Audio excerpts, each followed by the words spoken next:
안녕하세요. 안녕하세요. 네, 여러분들 만나뵙게 돼서 반갑고요. 대박 열린 고시학원에서 간호관리학 강의를 맡고 있는 오정아입니다. 자, 여러분들이 이제 17년도죠. 8급 간호직 시험을 대비해서 여러분들이 동기부여 돼서 현재 이 자리에 앉아 있는 것이라고 저는 생각을 해보고요. 또한 또 새롭게 도전하고 있는 여러분들을 함께 하게 돼서 정말 영광입니다. 자, 저랑 3개월 동안 간호관리학 강의를 함께 공부하면서 진행할 예정인데요. 여러분들이 이제 간호관리학 그러면은 우리 학교 때 배웠던 간호관리학 국시랑 차이점들을 많이 생각을 하실 겁니다. 근데 국시랑의 차이점이 뭐냐면 딱 한 가지 정도밖에 차이는 없어요. 우리 국시 때 공부할 때 제일 어려웠던 챕터가 어떤 거였어요? 한국사 아니요, 그러니까 세계사, 그쵸? 그러니까 간호 역사라고 하는 거죠. 간호사가 있었고 거기에 세계사가 있었고 또 한국사가 있었죠. 그래서 여러분들이 공부하시는 분들이 항상 질문을 하시는 게 선생님 그 간호 역사를 공부를 해야 하는 것입니까? 라고 이야기를 해요. 그런데 아직까지 공무원 시험에는 역사 문제는 나온 적은 없어요. 그 예전의 시험이 서울하고 경기도 지방 이렇게 나눠졌거든요. 경기도가 따로 이제 분류가 돼서 서울과 경기도 지방 이랬었는데 지방에서 아주 가끔씩 한 문제 정도는 나오고 있어요. 그런데 여러분들이 나중에 학생 때 생각을 해보시면 아시겠지만 간호사 그러면은 내용이 굉장히 방대해요. 어마어마하고 또 이해보다는 단순 암기가 굉장히 많아요. 그래서 차라리 여기에 시간을 많이 투자하는 것보다는 다른 문제, 여기에 투자해서 한 문제 맞으려고 안 나올 수도 있는데, 그죠? 하는 것보다는 여기 부분을 제외한 나머지 부분에 더 투자를 많이 하시면 되겠습니다. 안 나온다는 보장은 저도 못해요. 왜 그러냐면 그건 내시는 분들 마음이니까. 그렇죠? 그렇지만 한국 공무원 시험 공부를 하시는 선생님들께서는 역사에 대해서는 정리를 안 하시는 게 도움이 되실 거고요. 자, 공무원 시험은 총 몇 문제죠? 20문제죠. 그래서 20문제 정도가 나오는데 우리가 이제 계속 공부하게 될 간호 관리 과정이라고 설명을 하고 있습니다. 과정이라고 설명을 하고 있는데 여기에는 대표적으로 어떤 것들이 있죠? 기획, 조직, 인사, 지휘, 통제 이 부분이 있을 거예요. 그래서 대부분은 여기에서 문제가 많이 나오죠. 특히 통제에서도 그렇고 간호단위 관리라 그래서 간호단위 관리는 거의 공무원 시험에서는 많이 안 나오고 국시 쪽에서 많이 나왔던 문제예요. 실제 간호 환경에서 이루고 있는 간호 환경이 어떤지, 그렇죠? 환경 뭐죠? 위생관리, 환경관리, 또 감염관리, 또 물품관리 뭐 이런 것들이 있을 거예요. 그런데 요즘에는 최근에 문제가 많이 나오고 있는 게 뭐냐면 간호단위 관리에서 안전관리가 굉장히 많이 나오죠. 특히 통제 부분에서 제2시아에서 인증하고 있는 안전에 대한 문제가 굉장히 강화가 되고 있어서요. 최근에 15년도, 16년도 버전이 여기가 포커스가 맞춰져서 최근에 많이 출제가 있는 경향을 볼 수 있습니다. 또 여러분들 공부하시는 것 중에 전문직과는 여러분들 공부를 어떻게 해야 되나요? 라고 또 질문이 들어와요. 전문직과는 특별히 정리를 안 하셔도 되고요. 아주 간단하게 제가 수업 시간을 진행할 건데 그 정도와 그다음에 간염 문제에 있는 것 정도만 정리하셔도 깊게 들어가지 않아도 된다라는 것이에요. 나머지 이 부분들은 정리를 하셔야 되고요. 그다음에 최근에 바뀐 윤리 강령 있죠? 윤리 강령과 또 여러분들이 공부하기 어려우신 법적 의무와 간호관리가 있어요. 이 부분이 조금 더 공부하기는 어렵지만 정리를 제가 꼼꼼히 해드릴 부분입니다. 자, 여러분들이 시험 자세는 동기부여 몰입 정도가 굉장히 중요하겠죠. 물론 시험의 난이도에 따라서 이제 또 결정이 되기도 하는데 이번에 간호관리는 서울시 문제는 굉장히 쉬웠죠. 그쵸? 이번에 전공적 간호관리 지역사회는 굉장히 서울은 쉽게 나왔던 것이에요. 그래서 뭐 거의 만점? 95점 만점이 돼야 되는 상황이라고 이야기를 하고 있는데, 그래서 한 개의 실수가 여러분들의 당락을 결정하는 그러니까 결정하기도 한다라는 거죠. 그래서 절대 전공에서는 실수가 용납이 안 되는 상황들이 지금 벌어지고 있습니다. 그래서 여러분들이 수업을 듣고 굉장히 복습을 철저히 하셔야 되는 내용들이 있고요. 자, 출제 경향들을 보면 서울시는 간호관리 전공하셨던 교수님들이 들어가셔서 문제를 내세요. 그럼 들어가실 때 어떤 책들을 가지고 들어갈까요? 기본으로. 출제자들이 그냥 내는 게 아니겠죠. 그러면 어떤 책? 간협에서 나오는 간호관리 책 있죠. 그러니까 간협 문제집.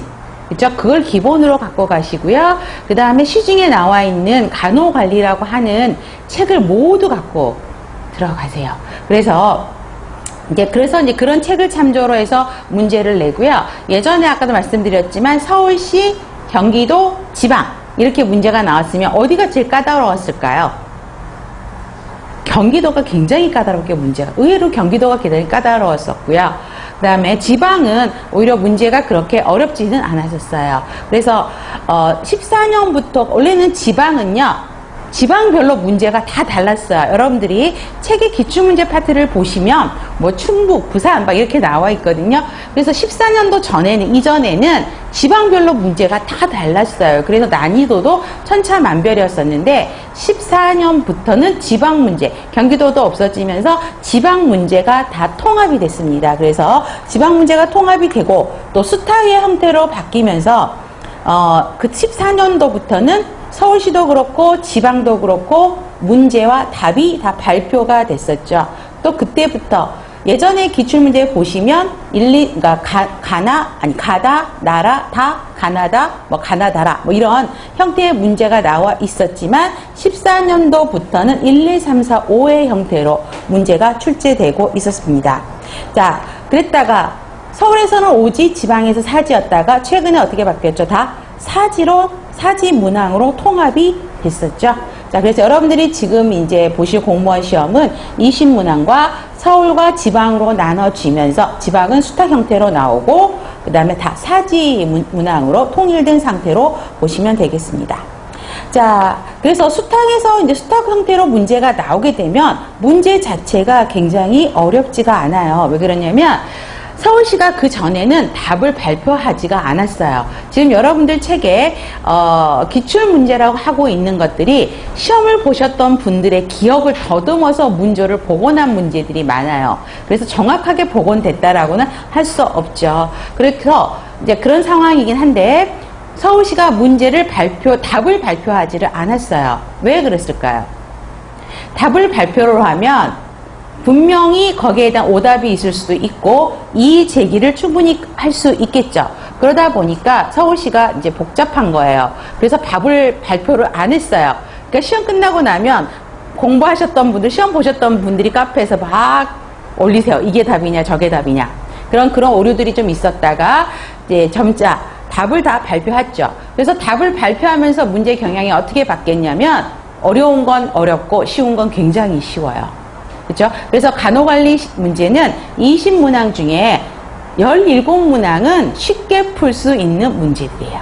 그 다음에 애매하게 두세 문제가 물음표가 나오는 것들이에요. 아니면 최근에 요즘에 이제 간호관리 문제 흐름이 뭐냐면 최근에 임상의 흐름들을 굉장히 많이 반영하고 있죠. 그래서 병원 인증평가 화면과 관련돼서 인증평가 하면서 여러분들한테 확인하고 굉장히 병원에서 강조해왔던 것들. 그래서 임상에 계셨던 분은 바로 문제를 푸실 수 있었는데, 임상에서 오래 좀 이렇게 멀리 하셨던 분들은, 이게 뭐지? 라고 하는 문제들. 그러니까 최근에, 의료 파트의 흐름과 관련된 문제들이 많이 반영이 되고 있다라는 거. 그래서 한두 문제 정도가 조금 더 어렵게 나올 거라는 생각이 드실 겁니다. 그래서 그 한두 문제, 두세 문제가 여러분들의 당락을 결정할 수도 있다라는 것이죠. 나머지 17문제는 다 맞아야 돼요. 거기서 절대 실수하면 안 되는 거죠. 그래서 작년 같은 경우, 그러니까 15년 같은 경우는 서울이 좀 어려웠고요. 지방은 굉장히 쉬웠어요. 만점자 속출이었거든요. 근데 올해는 지방이 한 문제, 두 문제 정도가 물음표였었고, 오히려 서울이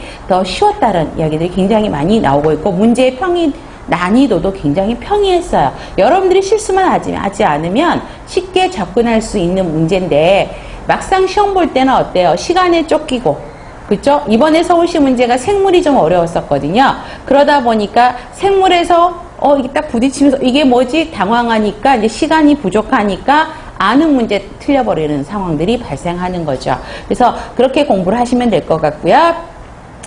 그 다음에 지금은 이제 다른 거는 그 다음에 학원에 이제 교재 여러분들이 받으셨을 겁니다. 교재를 보시면 여러분들이 기본 개념과 기출 문제로 정리가 되어 있을 겁니다. 한번 살펴보세요. 자, 목차를 보시면 자, 차례라고 되어 있어서 이제 그 핵심들이 정리가 되어 있고요. 그 파트 1 보면 파트 1의 중요 개념들이 정리가 되어 있고 그 파트에 따른 기출 문제가 나눠져 있죠. 그래서 여기에 기출 문제는 뒤쪽에 9페이지 한번 봐보세요. 부록 보세요. 그러면 2010년부터 있죠. 그러면 2009년까지 기출 문제들이 그 파트에 따른 기출 문제로 다 들어가 있다는 것이에요. 그래서 2004년이나 2005년부터 2009년까지의 기출 문제가 여기에 포함되어 있는 것을 보실 수가 있고요. 9페이지에 보시면 부록 기출 문제 그래서 10년도부터 15년까지 정리가 되어 있죠. 그쵸? 그 16년 문제는 여러분들이 학원에서 공개를 해드렸을 겁니다. 강의 설명해서. 그래서 그거를 다운받으셔서 공부하셔도 될 것 같고요. 그래서 뒤에 부록에 있는 기출 문제는 여러분들이 시험을 앞두고 문제풀이를 하셔도 되고요. 나중에 기출문제 풀이반 수업을 진행할 때는 여기 있는 문제들이 거의 대부분 들어가면서 강의를 진행할 것입니다. 자, 그래서 여기 저희가 갖고 있는 이제 학원 기본서 책은 기본적으로 거의 수문사 책을 많이 참조를 했어요. 수문사 책과 여명희 선생님이 쓰신 수문사 책과요. 그 다음에 현문사 책의 최신간호관리학 뭐 그런 책들을 중심으로 해서 많이 보강이 됐었고요. 그 다음에 여러분들에게 유인물을 드릴 때가 좀 있을 겁니다. 그래서 그거는 뭐냐면 최근에 강조되고 있는 내용들이 무엇이고 있는지, 그 다음에 수문사 책이 최근에 업그레이드가 됐었거든요. 거기서 괜찮은 부분이다라고 하는 부분들을 여러분들에게 이제 유인물을 드리고, 또 말로는 설명이 안 되고 차라리 눈으로 보면 쉽게 바로 이해되는 부분들 있죠. 표 그래프 같은 것들은 여러분들에게 유인물로 드릴 거니까 수업 시작 전에 유인물을 확인하시면 되겠습니다. 자, 그래서 여러분들이 이제 공부를 저랑 처음 하시는데 여러분들이 가장 중요한 건 뭘까요? 학원은 책을 믿고 저를 믿고 기본 개념을 명확하게 하는 게 좋습니다. 내년도 대비를 하고 있기 때문에 아직은 시간이 충분하죠. 그쵸? 그래서 지금부터 문제풀이 들어가시면 안 돼요. 지금부터는 기본서에 있는데요. 몇 페이지 어디 있지, 어느 위치까지 어떤 내용이 있는지까지 여러분 스캐너가 작동이 돼서 머리에서 그 내용들이 다 떠올라야 되는 부분이에요. 그래서 제일 기억하셔야 될 건 기본 개념을 반드시 정리한다. 그쵸? 내 것으로 만든다와 그 다음에 공부하시는 분들마다 약간 성향이 다르시긴 하는데 저는 간접 문제를 강조해요. 물론 간접 문제가 지금 아직 16년도에 개정은 안 되고 있어요. 국시 문제들이 흐름이 문제가 많이 바뀌었고 어려워졌다 그랬었죠. 그래서 과목별로 이제 16년도에 책들이 다 업그레이드가 나오고 있는데 지역사회는 굉장히 많이 바뀌었어요. 그래서 여러분들 아실 겁니다. 근데 간협은 아직까지 책이 나오지 않고 있어요. 저도 기대를 하고 있거든요. 어떻게 바뀌었을까? 근데 시험 문제를 출제하시는 분들의 기본책은 간협이에요. 그리고 이번에 서울시 문제 1번 문제도 간접 문제랑 거의 비슷하게 민츠버그 간호관리자 역할도 거의 비슷하게 나왔거든요. 그래서 간협이 또 이제 좋은 점은 가장 기본적인 문제고 여러분들이 기본서 개념을 풀어 가실 때, 그쵸? 다른 문제집 풀지 말고 오늘 배운 만큼 간협 페이지, 그 페이지만 풀어 보시라고요. 그러면 한 2-3페이지 밖에 안 돼요. 양은 그렇게 많지는 않아요. 근데 간협 문제집에 이제 보시면 제일 앞쪽에 보면 간호관리 전공하시는 교수님들이 한 몇십 명 써 있어요. 40-50명 써 있는데 그분들한테 챕터별로 나눠주시고 간협에서 문제를 계속 취합하시고 업그레이드 하시고 그래요. 근데 거기 교수님들마다 좀 차이가 있으세요. 그래서 지금 현재 나오고 있는 간협 문제집에 제일 많이 바뀐 부분은 지휘 파트예요. 지휘는 굉장히 최신 흐름을 그대로 반영해서 문제가 많이 바뀌었고요. 나머지 부분은 많이 그냥 그런데 아예 바뀌지 않는 부분도 있어요. 통제 같은 경우는 아예 안 바뀌었어요. 오답도 똑같아요. 그래서 여러분들이 간협을 싫어하는 이유가 뭐죠? 오답이 많다라는 것도 있고요. 그 다음에 문제가 레퍼런스를 보시면 90년대 레퍼런스도 있어요. 그러니까 문제 흐름도요. 제가 학원 강의를 하고 있는데 한 몇 년 전 거 강의를 문제를 여기다 쓸 수가 없는 게 문제 흐름이 바뀌잖아요. 그럼 바뀌어야 돼요.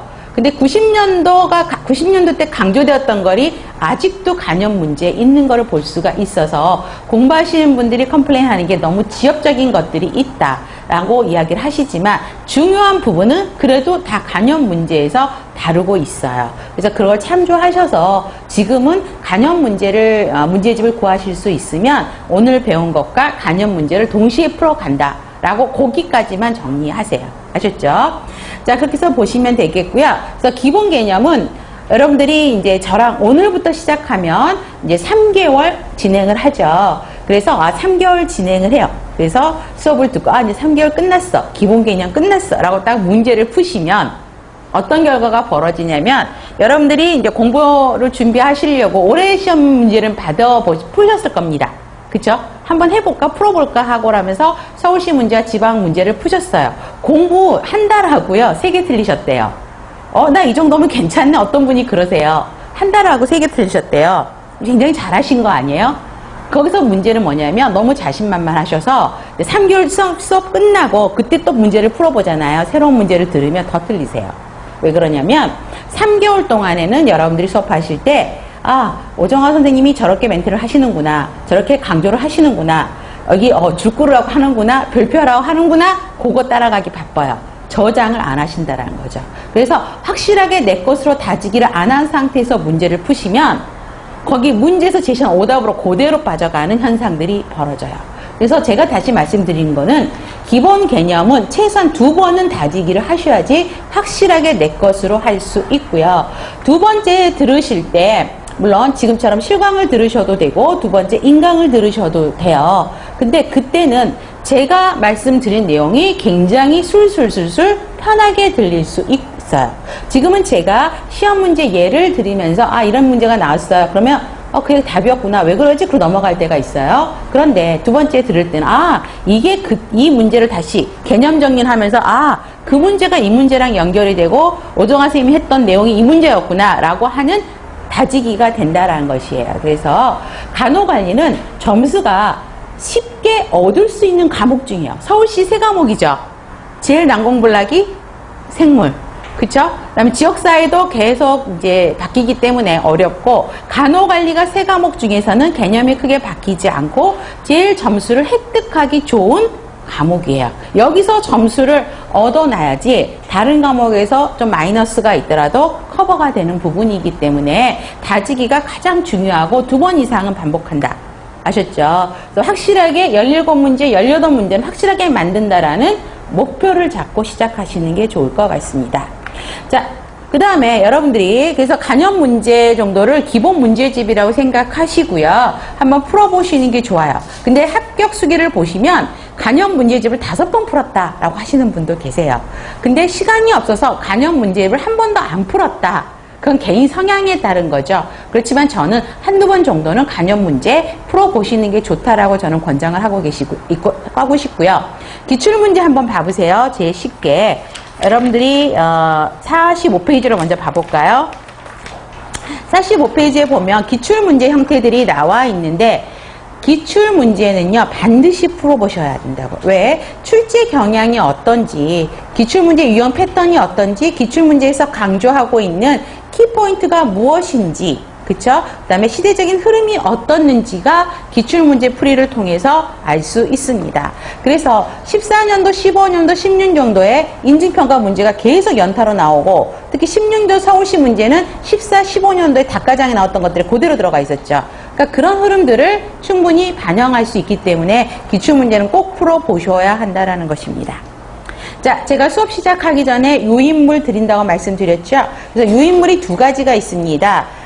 책에 없는 내용들을 이제 강의 유인, 보충 유인물로 드리는 경우가 있고요. 그 다음에 이 시간에는 없지만 실강 문제라고 또 드릴 겁니다.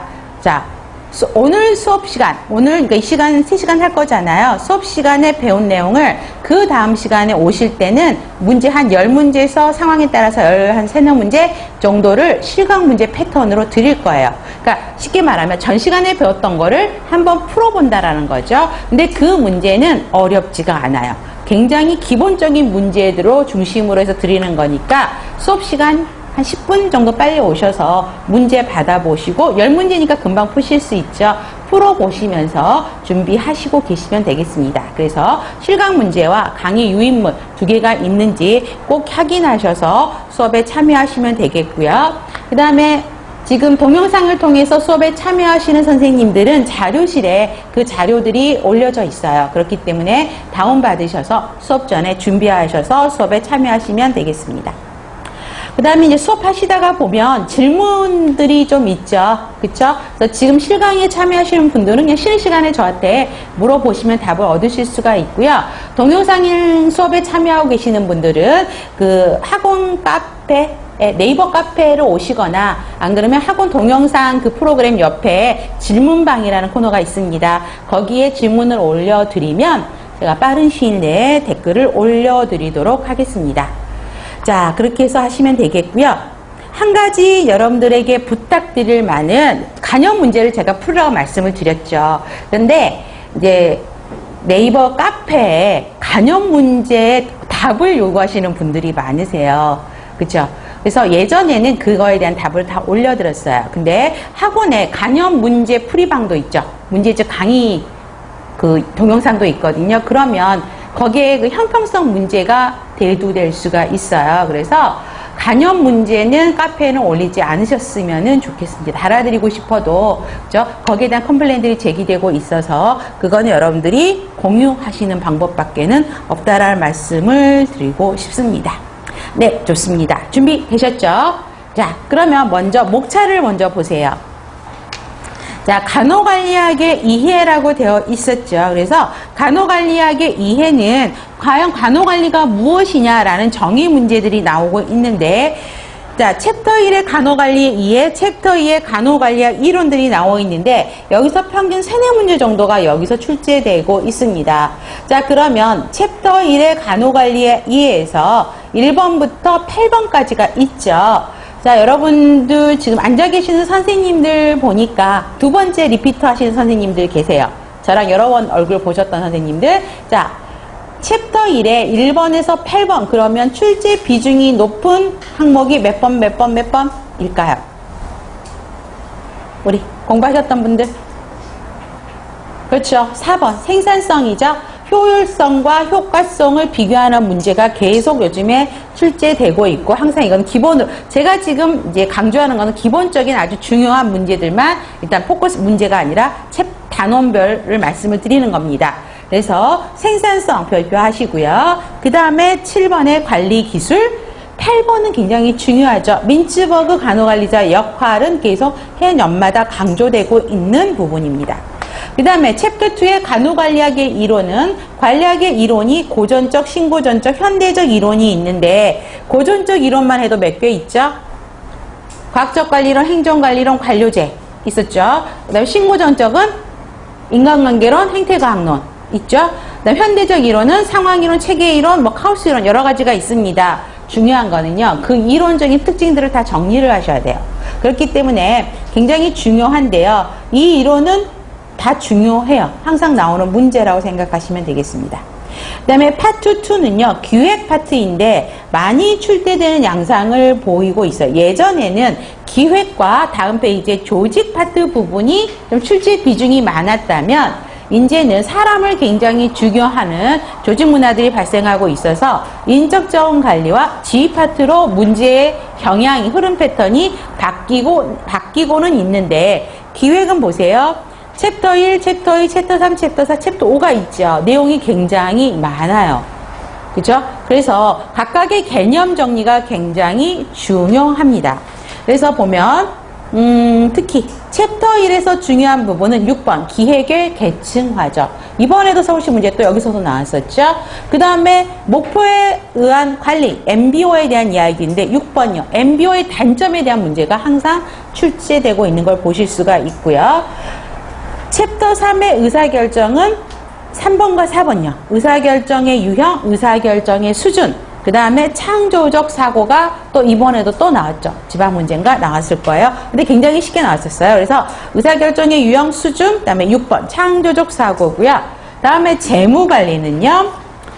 내용이 조금 어렵습니다. 예산과 관련되는 것이기 때문에 재무관리 내용이 좀 어렵고, 그 다음에 진료비 지불제도와 간호수가가 나오면서 조금 어렵기는 하고 있고요. 그래서 여기에 수업할 때는 이 부분에 대해서 투자를 좀 많이 할 거고, 이번에 뭐가 나왔었죠? 시험에 재무제표, 대차대조표, 손익계산서를 물어보는 게 나왔었죠. 그건 수업 시간에도 굉장히 강조했던 부분이에요. 그래서 재무관리 부분은 시간 투자를 좀 많이 할 거고요. 시간관리는 거의 안 나와요. 나오기도 하고 안 나오기도 하고 해요. 그래서 별로 중요하진 않고요. 나와도 딱 나오는 부분이 딱 정해져 있어요. 그 부분만 우리가 공부하시면 됩니다. 다음 조직과정은요. 조직의 유해, 조직화, 조직 문화가 있습니다. 자, 여기 조직 파트는요. 굉장히 암기사항이 외워야 될 것들이 너무 많아요. 그런데 외울 건 많지만 쉽고 명확한 부분들에서 어렵지는 않은데 단지 양이 많다라는 걸로 보시면 되겠고요. 다음에 보시면 그래서 특히 조직에 의해서 2번요. 고난임에 대한 문제가 많이 나왔고, 그 다음에 3번. 이번에 직권화, 분권화 문제 나왔었죠. 그쵸? 그래서 요 3번 문제. 보시면 될 거고요. 다음. 조직화에서는 조직화의 원리가 문제에 많이 나오죠. 그래서 1번과 2번이요. 조직 구조요. 그래서 1번, 2번 강조하시면 되겠고요. 그 다음에 이번에 3번에서 조직 문화에서 조직 변화에 대한 게 나왔었죠. 그래서 2번 기억하셔야 되겠습니다. 다음에 인적 자원 관리인데요. 이 부분이 점차 이제 많아지는 건데, 챕터 2에 보시면 직무 관리가 있는데요. 직무 관리가 책들마다 다르게 챕터에 들어가 있어요. 책들마다. 그래서 직무관리, 그 일에 대한 거, 일을 조직하는 과정에 대한 거를 이야기를 한다 그러면, 직무 설계 쪽으로 들어간다 그러면 직무관리가 조직과정에 기술되어 있는 책들도 많고요.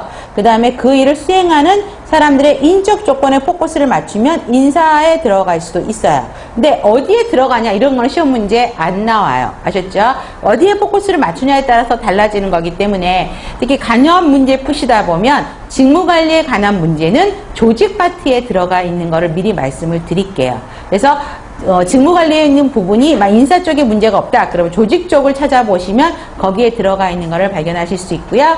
그 다음에 학부관리죠. 학부관리에서는 어떤 게 많이 나오죠? 그렇죠. 3번. 인력 산정에 대한 접근 방법이 항상 나오는 문제고요. 특히 6번. 간호관리료 차등 지급제 나오게 되죠. 그 다음에 10번. 간호 전달 체계가 가장 문제 많이 나오게 되는 것입니다.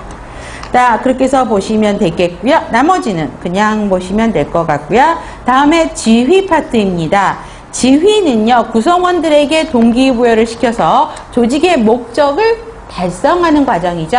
그렇기 때문에 지휘는요, 굉장히 양이 많고요. 그 다음에 여기도 단순 암기가 아니고요. 여기는 이해가 기본적으로 동반되면서 외워야 되는 것들이 많습니다. 그래서 아까도 말씀드렸지만 간협에서 가장 많이 바뀐 게 이 지휘 파트. 문제들이 굉장히 좋아요. 바로 답이 나오는 게 아니라 한번 이게 뭐지? 하고 딱 한번 보고 한 단계, 두 단계를 거쳐야만이 답이 나올 수 있는 문제들이 되어 있습니다. 그래서 혹시 국어 간협 문제를 가지고 계신 선생님들 거는 신문 갖고 계시는 그 지휘 파트만 복사하셔갖고 공부하셔도 될 거예요. 지휘 파트는 제가 좋다고 말씀을 드리고 있고요.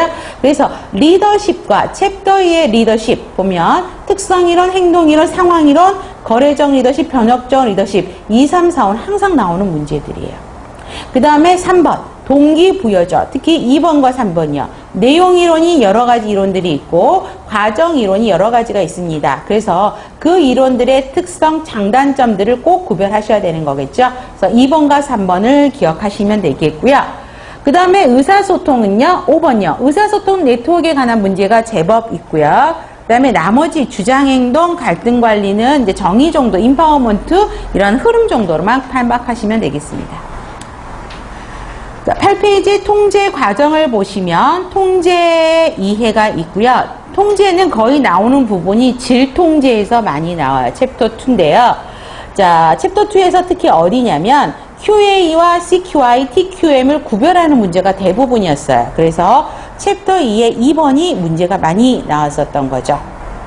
그 다음에 4번요. 질관리, 간호업무 평가 방법, 접근법이 세 가지가 있습니다. 구조적인 관점, 그 다음에 과정적인 관점, 결과적인 접근 방법. 세 가지에 대한 문제는 항상 나오는 문제라고 보시면 되겠고요. 최근에 강조되고 있고, 최근 2, 3년 사이에 강조되고 있는 게 챕터 3, 챕터 4예요. 그래서 이 부분이 의료기관 인증제도와 환자 안전에 대한 문제들이 굉장히 병원의 흐름과 관련돼서 병원에서 환자 안전을 위해서 강조하고 지키고 있는 원칙들의 문제가 많이 패턴에 출제되고 있는 걸 보실 수가 있습니다. 그래서 챕터 3과 챕터 4를 별표하시면 되겠습니다. 간호단위 관리 실제는 간호단위 관리는 그렇게 많이 나오진 않아요. 국시에서 많이 나온 거고 기본적인 것만 알고 계시면 되겠고요. 특히 5번요. 환자 안전과 관련된 안전관리가 가장 키포인트고요. 나머지는 여러분들이 임상에서 주로 많이 하셨던 거기 때문에 그렇게 공부하는 거는 어렵지 않은 거를 보실 수가 있고요. 그 다음에 14년도 이전에는 서비스 마케팅이 굉장히 어렵게 나왔어요. 점점 문제가 막 깊게 들어갔다가 14년을 기준으로 의료기관 인증 문제가 나오면서 서비스 마케팅 부분이 지금은 조금 다운되어 있어요. 그렇죠? 그래서 서비스 마케팅에 대한 것도 여러분들 저희들 강조해서 드릴 거고요. 정보 시스템은 거의 나오지 않고 있습니다. 그 다음 챕터 4는요. 별표하세요. 간호사고와 법적 책임인데 의외로 법률적인 용어들이 많이 나오다 보니까 여러분들이 굉장히 어려워하시는 부분이에요. 그래서 여기 부분도 제가 시간 투자를 많이 해서 여러분들한테 준비를 해드리도록 도와드릴 거고요. 간호윤리학에 보시면 간호윤리학이 최근 4차 개정이 됐었죠. 그래서 개정돼서 많이 나오려고 생각했는데 딱 한 번 나왔거든요. 그래도 4차 개정에 관련된 것들은 알고 계셔야 돼요.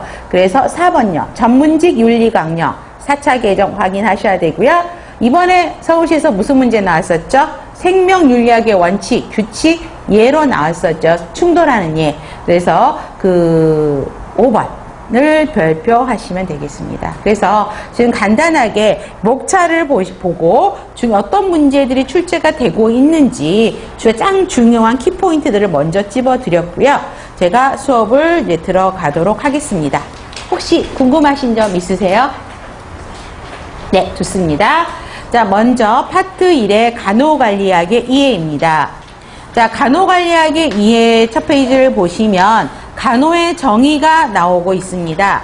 자, 간호의 정의 문제는 서울이나 경기도에서는 예전에는 출제가 안 됐었고요. 지방에서 이제 가끔 문제가 나왔던 적이 있어서 간단하게만 정리를 해드렸어요. 그냥 이런 게 있구나 정도만 알고 계시면 될 것 같습니다. 자, 나이팅게일이 강조했던 게 뭐였죠? 자, 문장에서 우리가 핵심 단어를 먼저 찾아야 돼요. 그쵸? 뭐였을까요? 자연적인 치유. 그쵸? 사람은 스스로 그걸 치유하는 능력을 갖고 있대요. 그래서 우리는 나이팅게일이 유명해진 전쟁이 어떤 전쟁이었죠?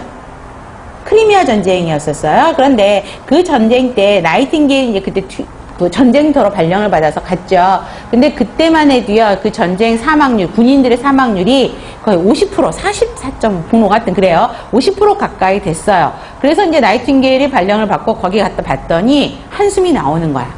환경이 너무나 더럽고 열악하고 환자들 한의부터 시작해서 병원 음식, 조명, 환기 너무 안 좋은 거예요.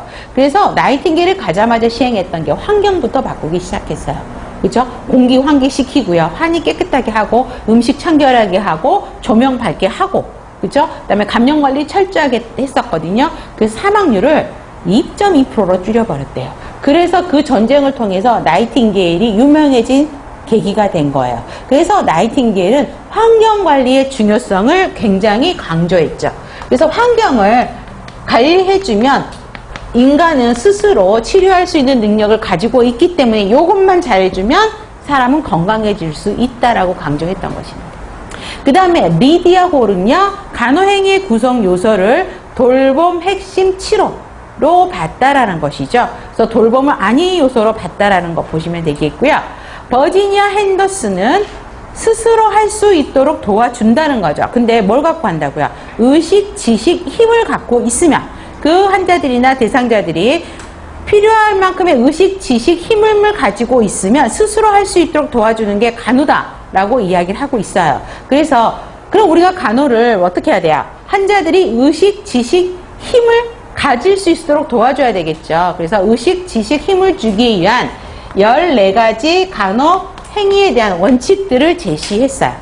그래서 14가지 간호 행위를 버지니아 핸더슨이 이야기했는데 14가지 간호 행위를 외울 필요는 없어요. 우리 임상에서 많이 했던 거 뭐죠? 아이오 체크하고 바이탈 체인지하고 시트 체인지하고 환자 기본 개인위생, 그쵸?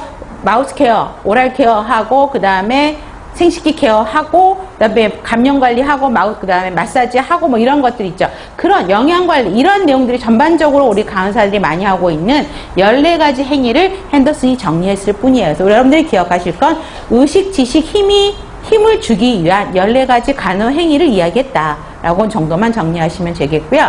우리 오렘 그러면 어떤 이론을 이야기했죠? 그렇죠. 자가간호 이론을 이야기했었죠. 그래서 자신의 능력의 제한을 받을 때 능력을 극복하는 과정에서 도움을 주는 것이다.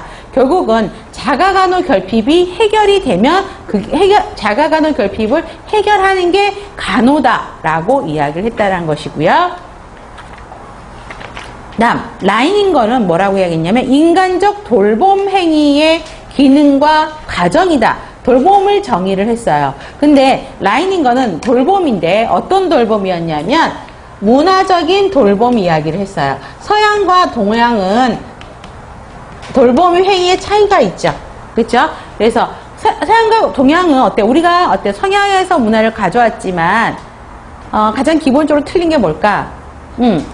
산과에서 아기 낳은 산모가 어떻게 하죠? 우리나라는 몸을 보호해야 되죠. 그래서 한여름에도 보면 더워도 에어컨 안 켜잖아요. 보호해야 되죠. 그래서 양말 신고 있고 막 이러시잖아요. 근데 서양 여성들은 분만하면 바로 샤워실 들어가거든요. 그런 문화적인 차이가 있기 때문에 그 문화적인 차이를 고려해서 간호를 제공해야 된다라고 이야기를 하고 있는 게 인간적 돌봄 행위죠.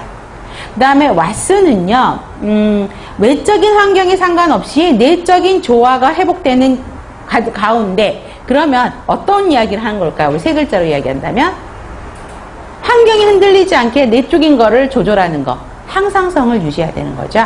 그래서 내적인 조화가 회복되는 가운데 항상성을 유지하도록 자기 지식, 자기 조절, 자기 치유를 얻도록 도와주는 돌봄이다. 자, 여러분들한테 주는 스트레스, 환경을 여러분들이 컨트롤할 수 있어요?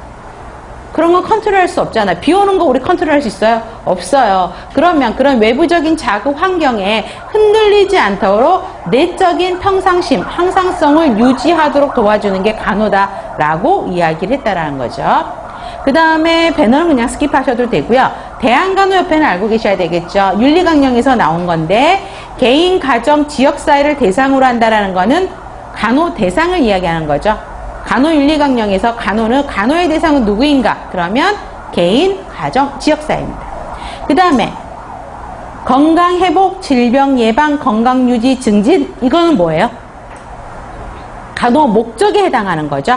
그러면 우리 이거 열심히 들었어요. 학교 다닐 때부터. 그럼 간호 목적이 건강회복, 질병예방, 건강유지, 증진 또 하나 생각나는 거 혹시 있으세요?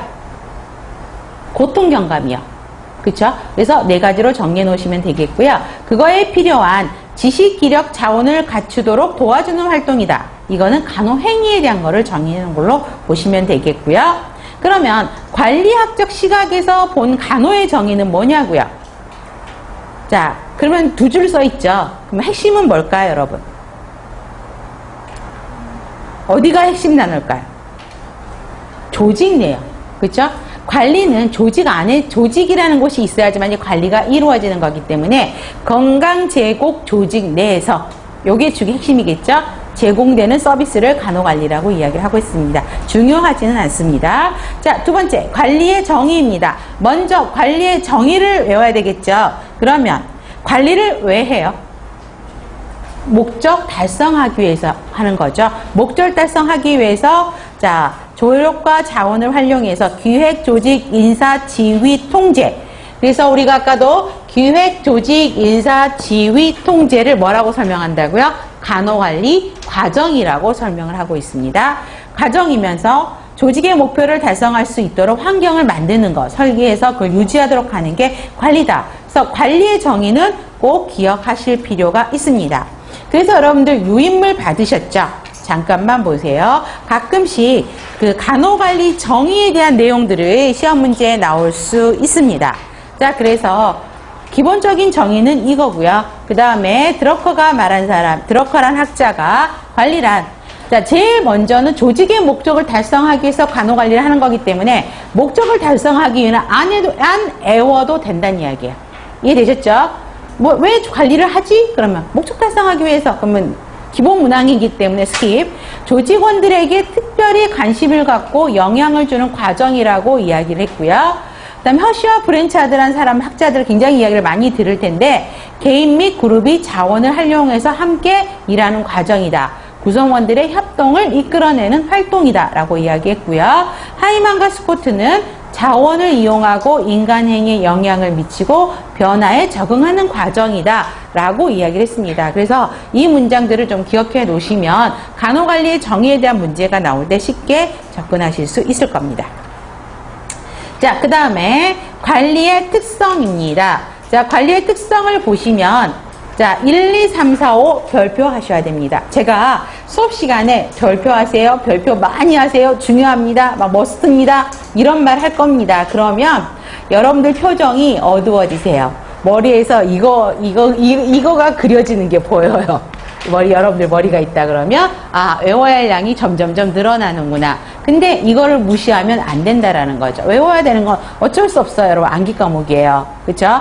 자, 관리는 아까 건강관리 측면이 아까 뭐였었지? 관력적 측면에서 본 간호가 건강 제공 조직 안에서 이루어진 활동이다라고 했었죠. 그래서 첫 번째가 조직 내에서 이루어진다는 것이죠. 그러면 그 옆에 땡땡이 하나만 써놓으세요. 공적인 환경 내에서 이루어지는, 땡땡이도 많이 불러드릴 거예요. 조심하면 안 되겠죠? 그렇죠? 공적인 환경 내에서 이루어지는 집단적인 노력을 여기에서는 조직 안에서 이루어진다라고 설명을 하고 있습니다.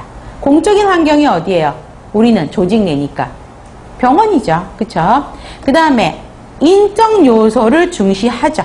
왜냐하면 병원은 어때요? 그 병원에 근무하는 구성원들의 노동력에 의해서 서비스가 이루어지죠. 그렇기 때문에 시험 문제는 항상 어떻게 나오냐면 물적 요소를 중요시한다. 그건 틀린 문제죠. 그렇죠? 그러니까 물적 요소보다는 물적 자원적인 것보다는 인적, 사람을 중요시한다라는 거 꼭 기억하시고요. 관리 과정은 목표를 추구한다고요. 쉽게 말하면 목표를 달성하기 위해서 한다 그랬었죠. 그렇기 때문에 목표 지향적이라고 이야기를 하고 있습니다. 그랬더니 열심히 목표를 추구한다, 목표 지향적이다 외웠어요. 실제 닭가장에서 뭐가 나왔냐면 목표를 위한 수단이다 이렇게 나오니까 또 당황하시는 거야. 처음 들어보는 멘트다. 아니거든요. 같은 맥락이에요. 그래서 유인물이란다. 교재에 이걸 써드렸고요. 그 다음에 자원을 기술적으로 활용하는 것이죠. 그래서 여기서 말한 자원은 뭘까요? 인적 자원, 물적 자원이죠. 그래서 이용해서 하는 것이고, 그 다음에 관리는 일련의 과정인 동시에 기능이다. 자, 우리가 간호관리 과정을 기획, 조직, 인사, 지휘, 통제라고 이야기를 했습니다. 그러면 이게 과정이에요. 그럼 기능은 뭘까요? 과정인 동시에 기능이다. 그러면 기능은? 여러분들이 지금 목차 아까 보셨던 부분들이 있었죠. 그러면 기획 파트에 목차의 기능이 뭐가 있었어요? 기획의 정의, 기획의 계층화, 그 다음에 재무관리, 그 다음에 목표관리, MBO, 뭐 예산, 뭐 이런 거 있었죠. 이러한 것, 재무관리가 예산이구나, 어차피. 그렇고, 그 다음에 시간관리, 이러한 것들이 전부 기획의 기능에 들어가는 것이죠. 그러면 조직은? 조직에 대한 정의, 조직 문화, 그 다음에 조직화, 그 다음에 조직 변화, 뭐 이런 거 있죠. 이런 그 목차 안에 들어가 있는 아래의 내용들이 전부 기능에 들어가는 것입니다. 그 다음에 인사관리도요. 직무관리, 확보관리, 개발관리, 유지관리 부분. 지휘도 리더십, 동기부여, 갈등관리, 스트레스관리, 인파워먼트 이런 것들이 다 기능에 속하는 것이죠. 그래서 과정인 동시에 기능이다. 그래서 여러분들이 관리의 특성 5가지는 꼭 정리하셔야 됩니다. 그 다음에 행정의 개념을 정리하실 필요는 없어요. 예전에는 행정을 공행정과 사행정으로 나눴어요. 그래서 공행정은 쉽게 말하면 뭐예요? 나라 기업에서 하는 것이죠. 그렇죠? 그 다음에 요즘에는 사행정의 개념이 여러분들 병원으로 보시면 될 것 같아요. 점차 넓어져서. 그래서 정부기관을 중심으로 하는 공행정과 비정부기관을 중심으로 하는 사행정으로 구분될 수 있죠. 그래서 지금 광범위하게 넓어져서 쓰고 있는 것이고 우리가 기억해야 될 건 행정의 구성 요소 3번을 기억해야 되겠죠. 그러면 행정의 구성 요소 4P라고 이야기를 했어요. 자, 그러면 사람이 있어요. 그러면 관리의 특성에서 어떤 내용과 같이 연결될까요?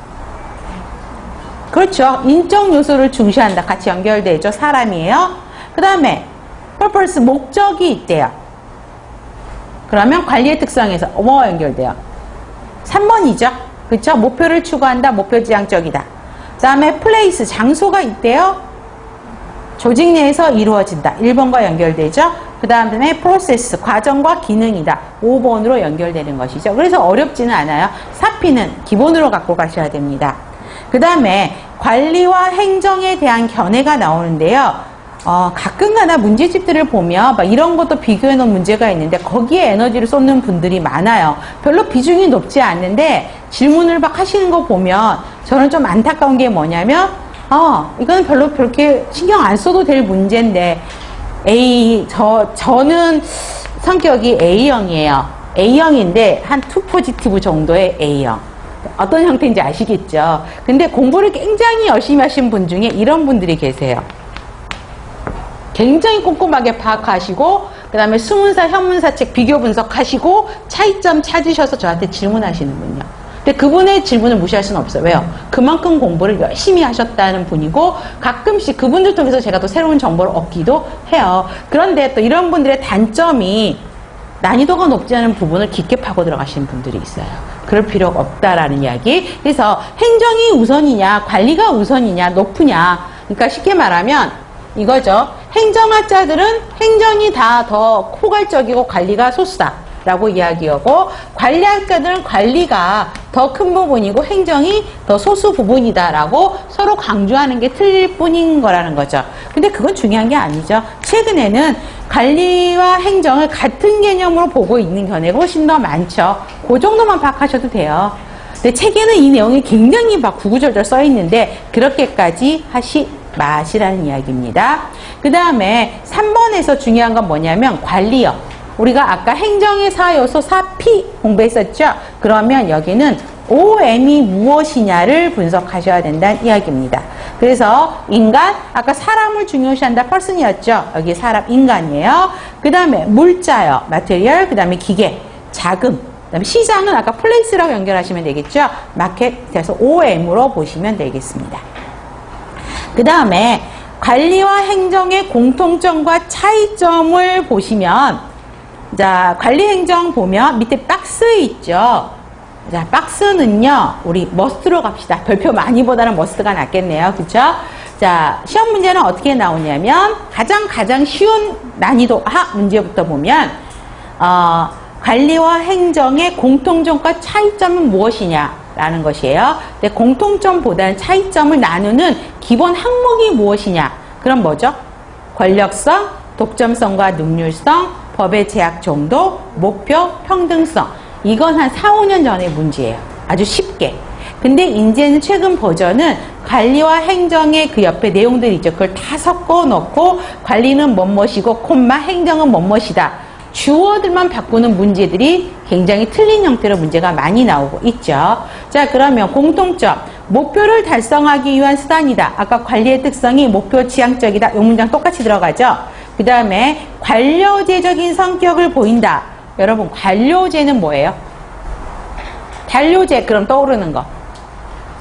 여러분들이 진입하고자 하는 공무원 세계가 관료제죠. 쉽게 말하면 계층제라고 생각하시면 돼요. 그러면 우리 간호부에서 이런 조직기구표 보셨죠? 그죠? 서열에 따라서, 직위에 따라서 쭉 나눠지는 거. 이게 관료제예요. 계층화된 조직. 그래서 관리든 행정이든 이런 소열 조직이 만들어져 있다라는 것이죠. 그러면 또 하나 공통점은 뭐가 있을까요? 혹시 생각나는 거? 관리는 아까 어디서 이루어진다? 조직 안에서 이루어진다 했었죠. 행정도 마찬가지죠. 그래서 또 하나 공통점은 조직 내에서 이루어진다라는 게 되어 있습니다. 조직 내에서 이루어진다. 자, 그 다음에 차이점을 보세요. 자, 쉽게 말하면 관리는 여기서 행정을 이야기하고 있는데, 행정은 우리 아까 말했던 공행정, 나라에서 하는 걸로 생각하시면 돼요. 나라 기업. 그 다음에 여기서 말하는 관리는 쉽게 접근을 하면 병원이라고 생각을 합시다. 그러면 여기가 쉬워요. 자, 권력하고 관련되어 있는 거. 그럼 뭐예요? 관리예요? 행정, 공행정이에요? 사행정이에요? 권력과 관련 있는 거. 공행정이죠. 여러분, 정치 세력이 바뀌면 뭔가 제도가 바뀌고 뭐가 막 바뀌죠. 이게 공행정이란 말이에요. 그렇기 때문에 정치 권력을 포함하고 있는 건 행정이에요. 그렇지만 병원은 정치 권력과 상관이 있어요? 없어요? 없어요. 그렇기 때문에 정치 권력을 포함하지 않는다. 독점성을 갖고 있는 거는 어디예요? 그렇죠. 나라에 사는 거죠. 여러분, 담배 공사요.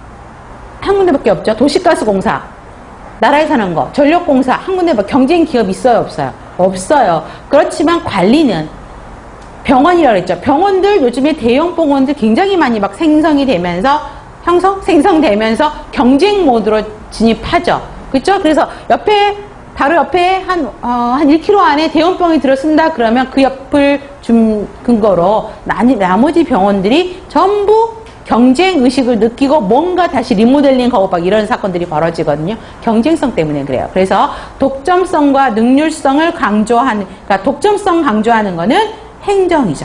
독점성이 너무 높기 때문에 경쟁하지 않는다고요. 그래서 여러분들 공무원 쪽, 그 다음에 전력 쪽, 뭐 KT 쪽 이런 쪽들이 사건 사고들이 많이 나는 게 경쟁할 필요를 못 넣어요. 다 독과점을 하고 있기 때문에. 아셨죠? 그 다음에 경쟁성, 능률성이 추구되는 거는 병원이라고요. 관리라는 것이죠. 법의 제약 정도를 엄격히 받는 거는 아무래도 공행정이겠죠. 그렇지만 병원은 그거에 비해서는 법의 제약을 안 받는 건 아니에요. 그렇지만 행정에 비해서는 조금 적게 받는다.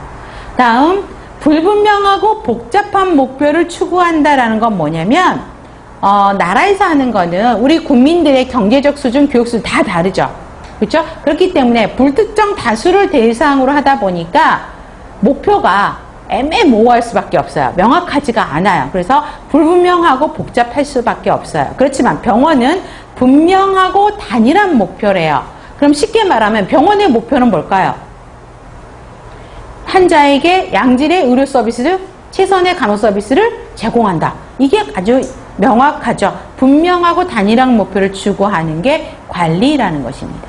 그 다음에 평등성을 강조하는 거는 모든 국민 앞에 평등하게 접근을 해야 되겠죠. 그렇기 때문에 행정은 합법성이 요구되고 법 앞에 평등한 반면 관리는 그거에 비해서는 평등성이 덜 강조되죠. VIP는 VIP대로 고급 의료가 가야 되고요. 물론 차별화를 하는 건 아니지만, 그렇죠? 그렇지 않은 거는 이제 평상시 보통의 평균 수준의 국민에게 맞는 서비스를 제공하는 것이. 그러니까 행정에 비해서는 덜 강조되는 거고, 나라에서 그렇게 차별화해버리면요, 안 되는 거잖아요. 그래서 법 앞에 평등한 개념이 행정이라는 것입니다. 그래서 요 박스만 명확하게 외우시면 여기에서의 문제는 끝이라는 것이에요. 네, 좋습니다. 잠깐 쉬었다가요, 관리 과정 진행하겠습니다.